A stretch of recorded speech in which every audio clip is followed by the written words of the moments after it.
So the next iPhones are actually right around the corner, and this is always a good time for me to go ahead and basically break down one of the worst things you can do when going from one iPhone to the other, and another iPhone mistake that many iPhone users end up going through. Now, this specific thing stems from the current iPhone or device that you're using.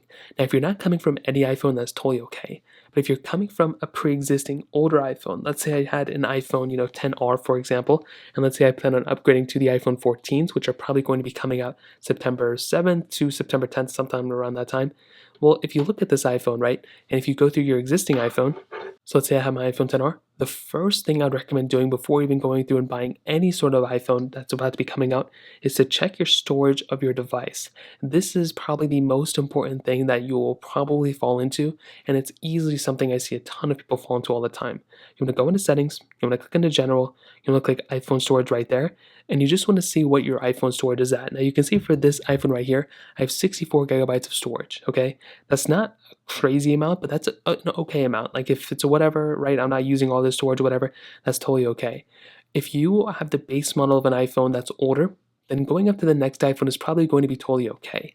But something I see a lot of people do is that may have like a 256 gigabyte iPhone 10R. They may have a 256 gigabyte, or maybe even a 512 iPhone 11 Pro or something along those lines. And they will say, well, I got that iPhone on a deal. Now I want to go and upgrade to the iPhone, let's say the 14 when they come out. But that iPhone 14 either may not have a 512 variant, maybe they do, maybe they don't, maybe it goes up to 1 terabyte, or possibly, and this is more common, there are so many deals associated with the base model iPhone 14 or base model iPhone 14 Pro that it makes absolutely no sense to even purchase the higher end storage model. And what I see a lot of people do is that they will go from a iPhone that has a higher storage model that is older to a lower storage model of a newer iPhone. And if you're coming from an iPhone and you plan on restoring all your data, it's never a good sight if you have to, basically delete all your storage, delete half your applications to make it fit on your iPhone. And the reason I say that is because if you're already running out of storage on your iPhone, if you're already running out of storage on your, higher storage iPhone, you're probably going to run into even more storage issues on your next generation of iPhones you're using.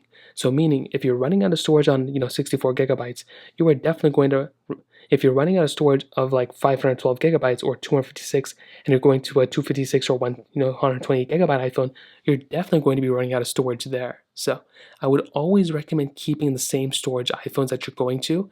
I understand they're more expensive, but you're going to just be getting a way better experience from them.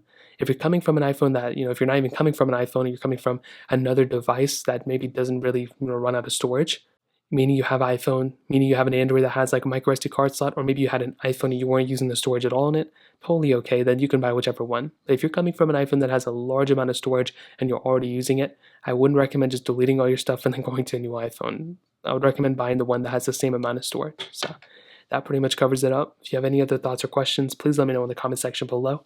Hit the like button, that would mean so much, but definitely hit that subscribe button. More importantly than everything else, I love every single one of you guys. Hopefully I'll catch you guys in the next video.